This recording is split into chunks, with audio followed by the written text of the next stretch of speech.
je vais être à 12 mètres, hein, l'auteur réglementaire. Alors je sais pas si t'as... Ah mais non, t'as pas vu la photo. L'embase elle fait 1m60, le triangle il fait 1m60, donc pour te dire un petit peu la taille du bazar. C'était un mât d'une radio là, qui faisait, je sais plus ce qu'il m'a dit, 32 mètres je crois avant. Et moi j'ai juste, il y a juste 12 mètres de ce mât-là. Là. Le reste a été vendu ailleurs. C'est déjà pas mal. Mais bon, comme c'est la base, c'est le bas, donc il est énorme quoi.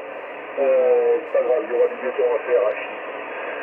Voilà, ouais, ben oui, alors l'avantage de l'Hexadine, c'est qu'elle a une emprise au sol qui est pas très grande par rapport à une Yagi ou un truc dans le genre. Et surtout, tu vois, la résistance au vent, 160 km/h, quoi. C'est ça qui est intéressant aussi. Donc voilà, mais toi tu pourrais mettre ça sur le toit du QRA, ça gêne rien, hein. Au contraire d'ailleurs, ce serait pas mal ça, sur le, tu sais, au niveau du fêtage. Mais bon, après c'est toujours emmerdant quand on est en loyer, faut pouvoir le faire passer à chi. Ouais, bon, c'est comme ça. F4 JGL, F4 JYH. Le problème, c'est que je peux pas faire ce que je veux, quoi, ici. Là, c'est un peu compliqué. Alors, si je mets une antenne qui se voit tout autour, là, je vais... Ça va être l'horreur. En plus, la végétation, tu as les branches d'arbres qui ont poussé comme c'est pas permis. Et tu as certaines qui arrivent à toucher enfin, je regarde, il y en a qui arrivent à pas loin de mon toit, quoi. Donc, du coup, pour mettre un truc, une antenne directe, de toute façon, c'est pas possible.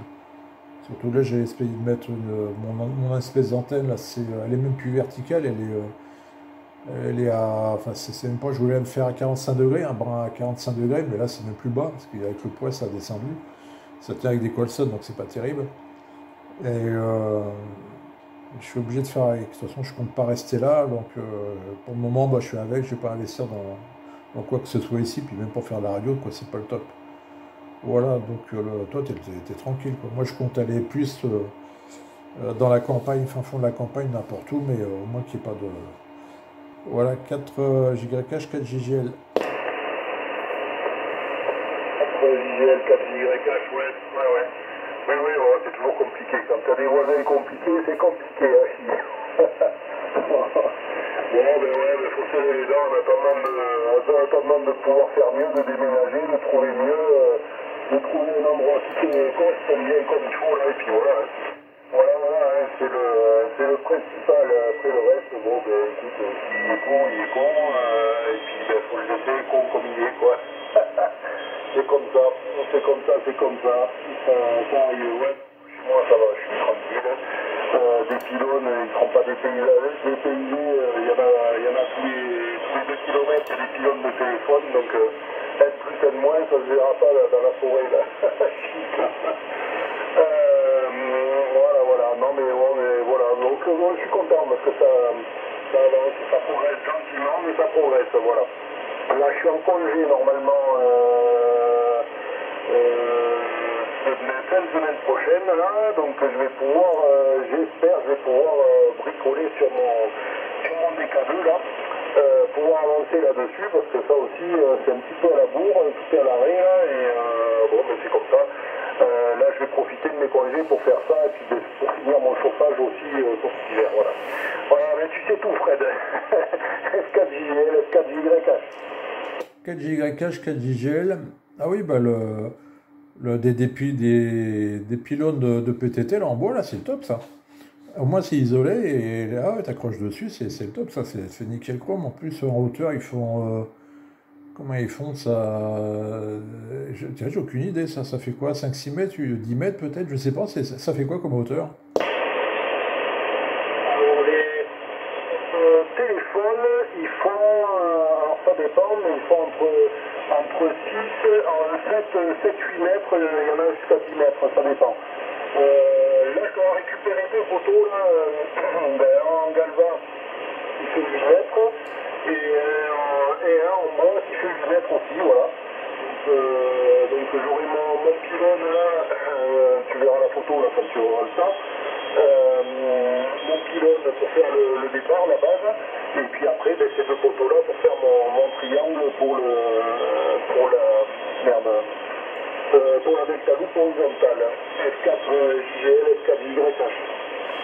Ah bah oui, 4 GYH, 4 JGL. Ah bah oui, bah c'est le top ça. C'est le top. Ah bah oui, bah ça fait une bonne antenne, et puis une bonne hauteur, puis ça suffit quoi. T'as pas besoin de le percher à 15 000 km. Hein. Si t'en écoutes certains, il faut que ça fasse je sais plus trop quoi par rapport au sol et ceci et cela. Ça, c'est des mecs qui répètent ce qu'ils ont lu quelque part et c'est tout. Parce qu'en fin de compte, moi j'ai regardé tout autour de moi, personne fait ce genre de truc. Hein. Les gars, ils ont des bouts de main à la hauteur que ça peut le faire et puis c'est tout quoi. En plus, le sol, ça peut être bénéfique parce que ça influence sur ton antenne. Et ça peut être même intéressant parce que ça peut aplatir les lobes et de manière à porter plus loin.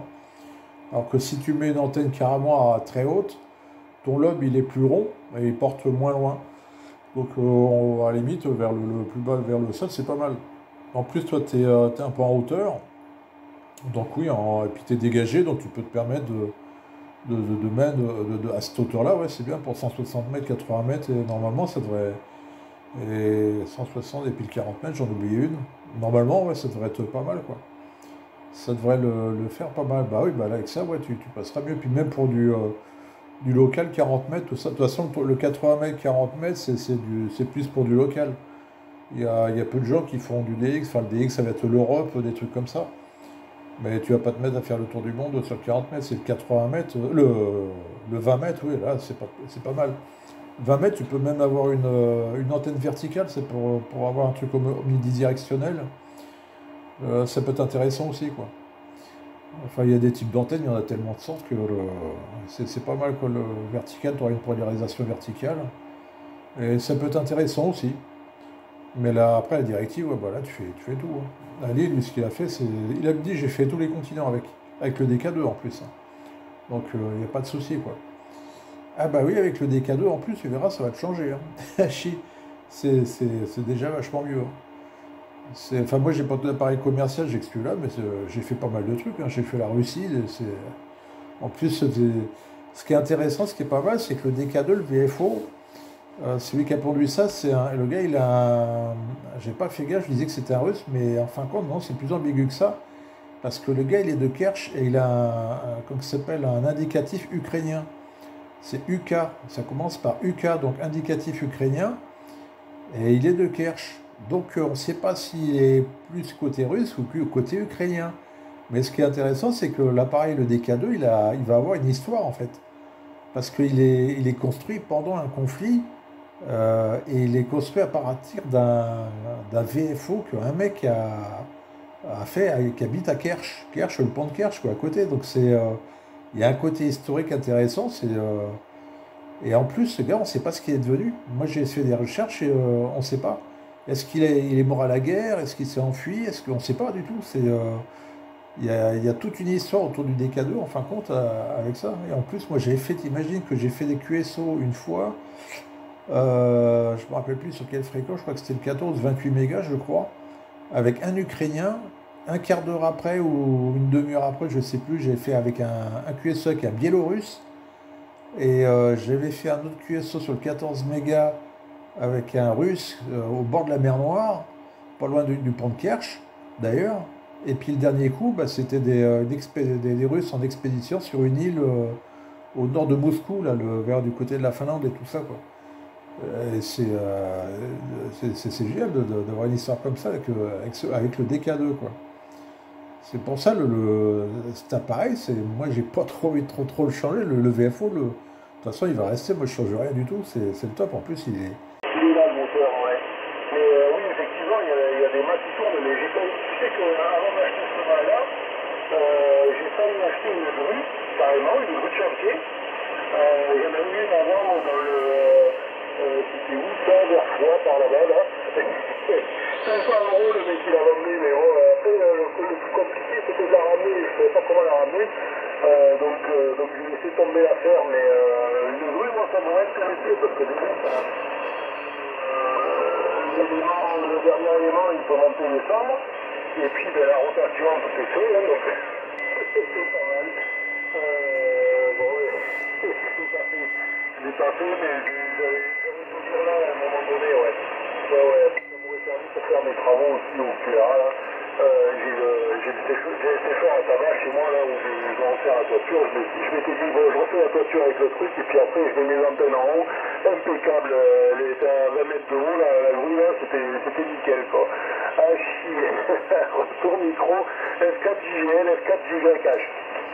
4GH, 4GGL. Ah oui, tu m'en avais parlé de ça, de l'histoire de la grue. Bah ouais, ça peut être pas mal ça en plus. En plus, c'est des gros roulements qu'ils ont là, c'est du costaud. C'est le genre de roulement, ce qu'on appelle des Rolex. Enfin, c'est la marque Rolex. C'est des super gros roulements. Ils travaillent en torsion, quoi. Ils bougent pas d'un pet. C'est ce que moi j'ai eu travaillé pour une boîte sur des chaînes de production alimentaires, de boissons alimentaires et tout ça. Et les remplisseuses ou les souffleuses de bouteilles, c'était monté sur justement des Rolex. Et comment ça s'appelle, ouais, souffleuses. Oui, tu avais la souffleuse et la remplisseuse avec des bécanes ensuite. Ça soufflait des bouteilles en plastique et puis l'autre, elle remplissait. Mais ça tourne, quoi. C'est des bécanes qui tournent très vite. Et c'est monté sur ce genre de roulement. Tu en as un seul et tout l'ensemble qui pèse je ne sais plus combien, c'est monté dessus. C'est des roulements qui ne bougent pas. C'est aussi monté sur ces roulements-là sur les tourelles de chars, les chars d'assaut. C'est des trucs, donc c'est hyper costaud. Et toutes les grues, les trucs comme ça, c'est ce genre de roulement. Donc effectivement, là, tu peux faire clairement tourner tout le truc et ça va pas bouger, quoi. Là, t'as même pas besoin de banner, quoi. C'est du costaud, là, c'est fait pour tenir, quoi. Ouais, effectivement, ça peut être pas mal aussi. Mais déjà, toi, c'est ton mât, si t'as déjà toi, c'est le bas d'un grand Mac, toi. Donc il doit être assez costaud, il doit être assez large d'ailleurs.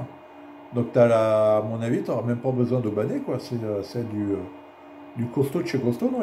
Ça fait quoi comme largeur? 4JH, 4JGL? 4JL, 4JH. Oui, oui, non, non, c'est du costaud, hein, c'est autoportant, il n'y a pas d'ovadage.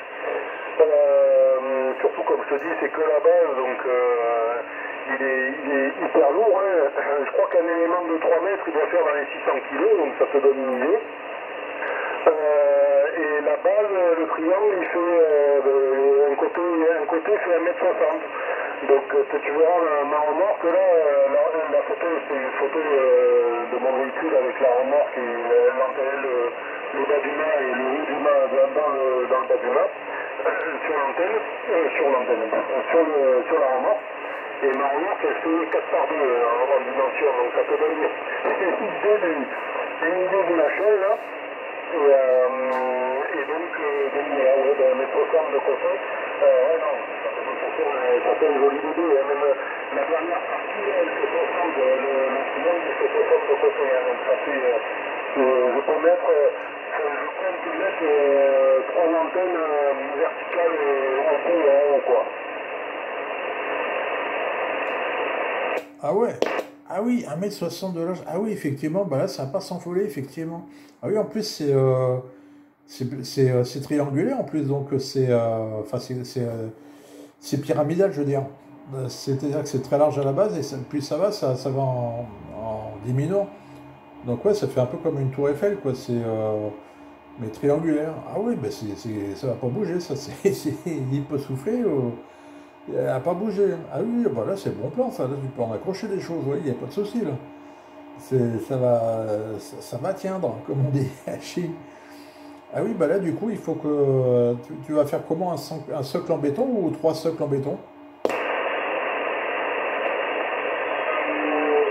4JGL, 4JH, ça faut m'oublier de rappeler de temps en temps.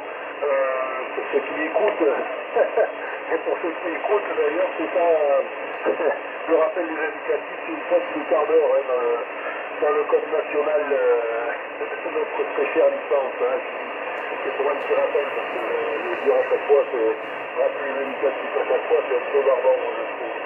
Bref, c'est une parenthèse. Oui, non, alors au début, je me suis posé la question, effectivement, savoir si je pouvais être bateau ou carrément une dalle.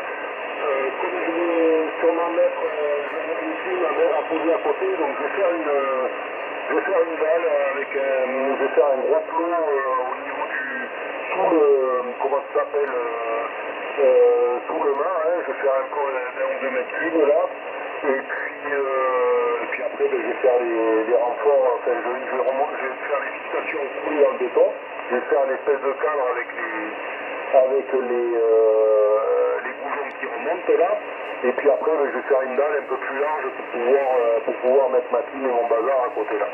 Voilà, pour avoir un truc propre et qui bouge plus après, ouais. Un petit peu moins chiant à calculer. C'est moins chiant à calculer. Tu fais voilà. J'ai le ventilo de l'ampli qui vient de terminer. Ça fait un bordel pas possible. La première fois que je l'entends. Donc, je vais faire un truc de 2 mètres carrés au sol, donc j'aurais pas besoin de me gratter la tête. Après, il y a les ancrages, on le fait, et puis on n'en parle plus, quoi. S4JGL, S4JGH. Ah bah oui, tant que tu y es, ouais, tu fais clairement une belle dalle, et puis comme ça, tu peux en profiter pour mettre d'autres choses à côté, effectivement, ouais, c'est pas plus mal. En plus, sur le mat, tu peux accrocher des choses, quoi, carrément accrocher fixer des choses à la base, comme ça y mettra du bois à la base, ça pourra le rendre encore plus stable il bougera pas, quoi. Ça évitera qu'il s'arrache, quoi, en cas de pépin, en cas de vraiment de grosses tempêtes, quoi, d'ouragan, de tornade, je ne sais quoi. Et ça, là au moins ça sera, ah bah oui, ça va être du costaud là, oui, oui, ah bah oui, tu vas être tranquille avec ça. Moi c'est pareil, j'ai le ventilo qui se met en route. Ça c'est quoi? Ah, ça c'est le ventilo de l'alimentation. Parce que j'ai les ventilos du PA qui se sont mis en route, mais depuis le dernier QSO qu'on a fait, donc ça fait plus d'une semaine, tu as un thermostat qui est en format TO 220, mais en 3 broches, en 2 broches, je veux dire.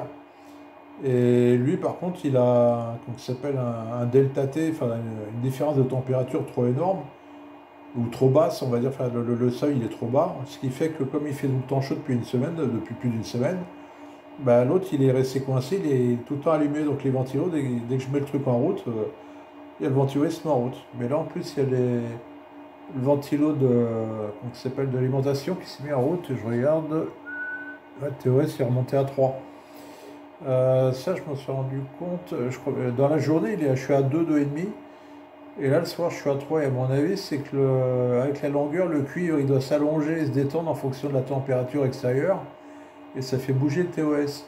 Ah ça oui, par contre, il y a un truc, ça, tu verras, ça joue beaucoup, ça c'est sur les antennes filaires, c'est entre l'été et l'hiver. Tu vois, l'été, là, ton antenne, elle sera raccourcie, et l'hiver, ben, elle s'allonge. Donc déjà, ouais, il faudra penser à soit mettre un peu de mou, parce que l'hiver, ça va y tendre dessus, ou mettre il y en a, ils mettent des contrepoids avec une poulie pour, comme ça s'appelle, comme ça, quand c'est tendu, ça permet d'avoir l'antenne tendue en permanence et quand ça s'appelle de compenser entre l'hiver et l'été les températures. Il y en a avec des ressorts, c'est pas intéressant parce que c'est tout le temps en tension différente, alors qu'un contrepoids, la tension est toujours égale, quoi que ce soit l'été ou l'hiver, tu as toujours la même tension qui est la même.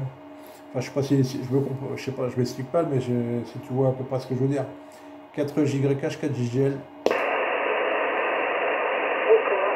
4JGL, 4JH, mais je sais pas, il y a du QSD quand même, ça monte, ça descend, là, le signal sur la fin, je t'entendais presque plus là. Oui, je pensais à mettre un contrepoids sur pourtant un ressort, c'est un ressort, mais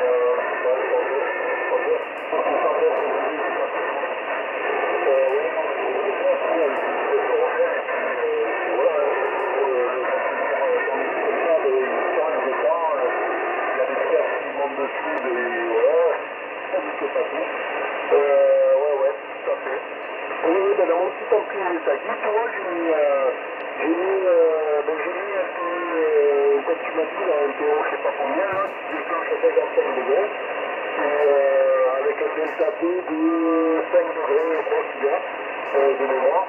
Donc, non, c'est bien, ça marche pas mal. Quand il ne marche pas, tu vois, le thermostat, c'est en mode qui dit que c'est déclenché.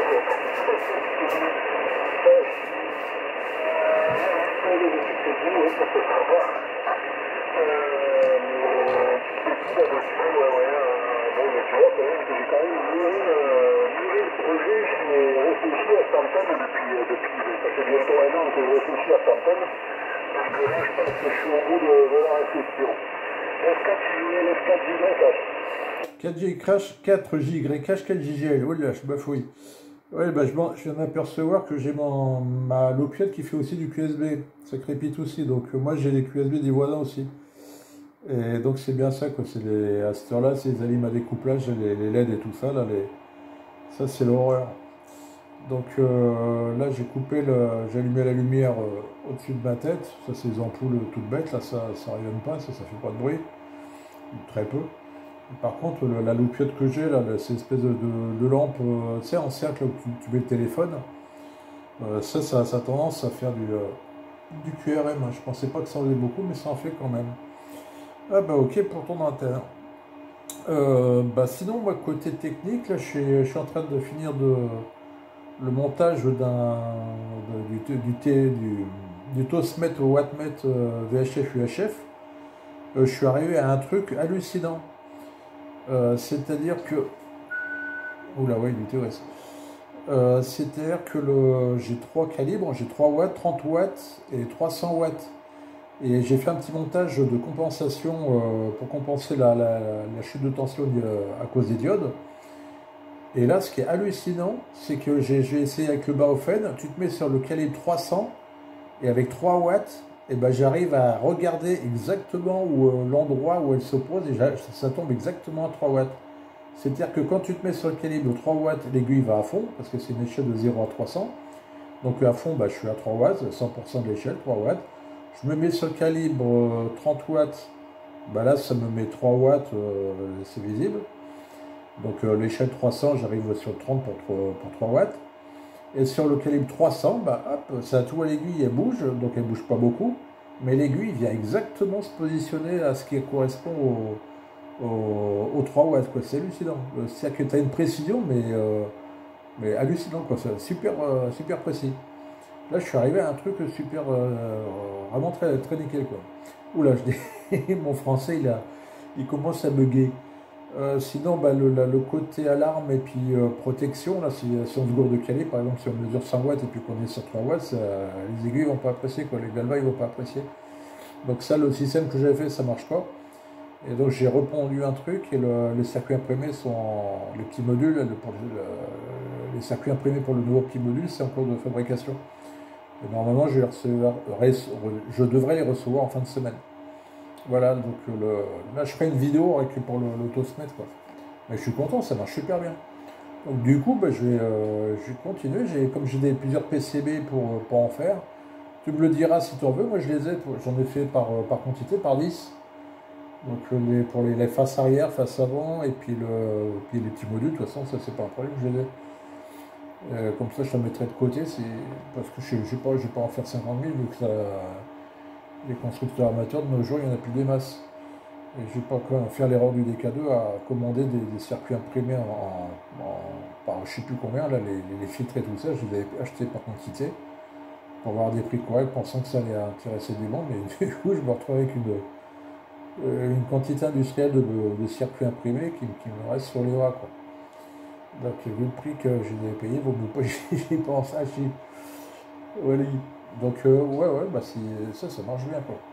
Et puis là, mon idée plus tard, c'est d'en faire un VHF, HF, VHF, UHF, ou plus peut-être 50 mégas VHF, UHF, quoi. Enfin 50 mégas, on est dans les VHF, mais plus pour le 50 mégas, c'est particulier, quoi. On est vraiment en début des bandes de VHF.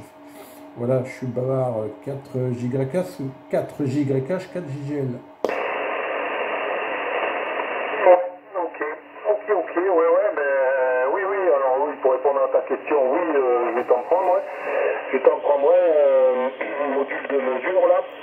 Comme je t'avais dit, moi j'ai ça qui est en projet, qui est bien commencé quand même aussi. mon Tosmet, wattmètre, modulomètre, je sais plus quoi mettre, que j'ai commencé à faire. Donc du coup, ouais, faut que j'étudie un petit peu, je me suis pas penché dessus, mais la partie UHF VHF m'intéresse pareil, pour avoir un truc complet, quoi. Au niveau de la mesure, je vais mettre pour la partie UHF VHF, je mettrai deux connecteurs derrière, et puis pour la partie HF, deux connecteurs derrière aussi. Comme ça, ce sera vraiment séparé à 100%, et après, ce sera géré par le petit module Arduino là qu'on a sur le DK2 HI. Voilà, ouais, bon, après, tu sais, le DK2, je pense que plus on saura faire de la radio avec, plutôt que d'en parler dans notre coin, mais à vraiment faire des QSO et voilà, et donc plus ça va être connu, et peut-être que tu auras un ou deux ou trois gars qui seront intéressés, tentés par l'aventure. Quelle belle aventure, hein. Bon, c'est vrai que moi ça fait 3 ans que j'ai commencé en même temps que toi, hein, quasiment, avec les modifs qu'il y a eu au cours des ans, mais enfin bon, voilà. Le projet m'a bien plu dès le départ, donc j'ai bien aimé l'approche, donc c'est pour ça que j'ai suivi assidûment le projet jusqu'au bout, voilà. Maintenant j'ai plus qu'à aller jusqu'au bout. Maintenant qu'on a tout, j'ai plus qu'à aller jusqu'au bout, et puis voilà, ouais, pour ça.